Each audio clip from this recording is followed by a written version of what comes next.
Praise the Lord. இன்றைய நாளுக்கான வேதவசனம் மார்க்கு 11ஆம் அதிகாரம் 24ஆம் வசனம்.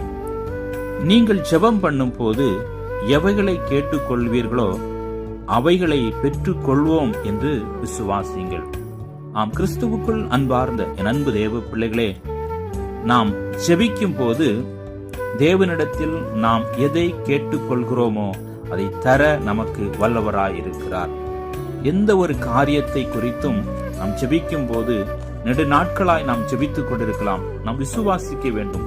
கர்த்தர் நமக்கு இதை செய்வார் என்று நாம் விசுவாசிக்கும் போது இந்த விசுவாசத்தின் மூலமாக கர்த்தர் நமக்கு நன்மை செய்து கேட்டதை நமக்கு தர வல்லவர் இயேசு கிறிஸ்து ஒருவரே என்பதை நாம் விசுவாசிக்க வேண்டும். விசுவாசத்தோடு நாம் கேட்போம், பெற்றுக்கொள்வோம். கர்த்தர் பெரிய காரியங்களை செய்து நம்மை ஆசீர்வதிப்பாராக.